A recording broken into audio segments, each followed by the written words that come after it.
নমস্কার, সবাই কেমন আছো? করবীর একটি নতুন ব্লগে সবাইকে অনেক অনেক স্বাগত। আশা করি সবাই ভালো আছো, আমরাও বেশ ভালো আছি। আর আমরা দেখো বাড়ির সবাই মিলে রেডি হয়ে বেরিয়ে পড়েছি। পার্কে যাব, তো কোথায় যাব ভাবতে ভাবতে চলে এসেছি দেখো বাঁকুড়া চাঁদমারিডাঙ্গা বিবেকানন্দ পার্কে। আর এই যে 1 2 3 তিনজনকে দেখলে এরা এখন খুব খুশি দেখতে পাচ্ছ, কিন্তু পার্কে গিয়ে এদের মনটা খুব খারাপ হয়ে যাবে। কেন তা একটু পরেই বলছি, চলো পার্কে যাওয়া যায়। পার্কে এসে জানতে পারলাম যে বাচ্চারা 8 বছর পর্যন্তই খেলতে পারবে, তার বেশি খেলার পারমিশন নেই। তো এরা যেহেতু একটু বড় হয়ে গেছে তাই এরা খেলতে পারবে না, এই কারণে এদের মনটা খুব খারাপ। কারণ বাড়িতে অনেকবার বলছে মামিমা চলো চলো চলো পার্কে যাব। অনেক আশা নিয়ে পার্কে এসেছিল খেলবে বলে, কিন্তু খেলতে পারলো না, সে কারণে তো একটু মন খারাপ হবে। আর রোহান দেখো এদিকে ভীষণ খুশি, ও অনেকদিন পর পার্কে এসেছে। আর শীতের কারণে তো সচরাচর বেরোনো হয় না, খুব কমই বেরোনো হয়। আমার সাথে এসেছে আমার 2 ননদ আর ভাগনা ভাগ্নি রোহান, তো আমরা সবাই মিলেই এসেছি। তো বন্ধুরা, যারা এখন আমার চ্যানেলটা সাবস্ক্রাইব করোনি প্লিজ সাবস্ক্রাইব করে দিও আর পাশে থেকো।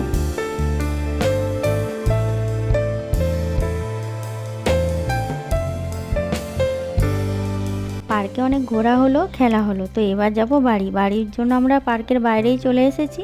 আর এসে দেখলাম রোহানের বাবা আর ওর পিসু দুজনেই দাঁড়িয়ে আছে। তো আমরা বললাম চলো এবার বাড়ি ফিরে যাই। বললো যে না, সামনেই একটা কালী মন্দির আছে, চলো ওখান থেকে ঘুরে আসি। তো সে কারণে আমরা সবাই মিলে হেঁটে হেঁটেই যাচ্ছিলাম, যেহেতু কাছে ওই যে দূরে দেখা যাচ্ছে। আর মন্দিরের সামনে এসেই দেখলাম মন্দিরের কাজ চলছে, ভেতরে ঢোকা যাবে না, বন্ধ আছে। সে কারণে আমরা বাইরেই ঘোরাফেরা করছিলাম। আর বাঁকুড়ার এই চাঁদমারিডাঙ্গার কালী মন্দিরটা খুব সুন্দর। যারা এখনও বাঁকুড়া থেকে আমার ভিডিওটা দেখছো, যারা এখনও আসোনি প্লিজ এসে দেখে যেও, খুব সুন্দর, এখানে ভালো পুজোও হয়। আর হাতির পাশে একটা মশা লাগছে দারুণ। তো ভেতরে যাওয়া গেল না, সে কারণে আমরা বাইরেই ফটো তুলে নিলাম কিছু।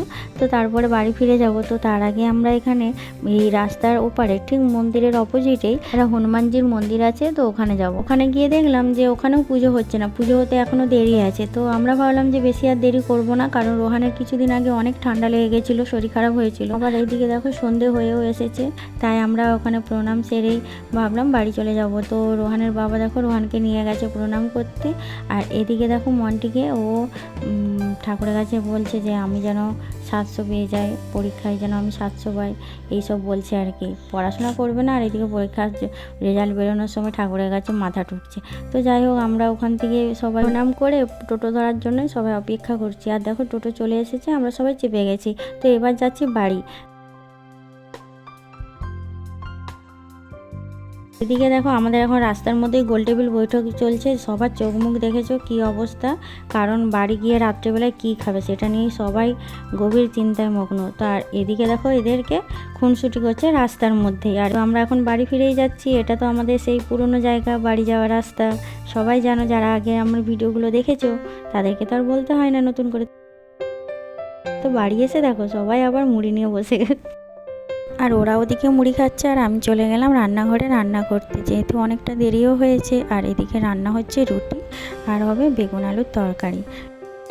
আর এদিকে পিসি ভাইপো দেখো গল্প করছে, মন ভরে যত গল্প আছে সব সেরে নিচ্ছে। তো বন্ধুরা, ভিডিওটা আর বেশি বাড়াবো না, এখানেই শেষ করছি। সবাই ভালো থেকো, সুস্থ থেকো, দেখা হচ্ছে আবার নেক্সট ভিডিওতে। আর ভিডিওর কোথাও কোনো অংশ যদি ভালো লেগে থাকে তাহলে একটা লাইক করে দিও।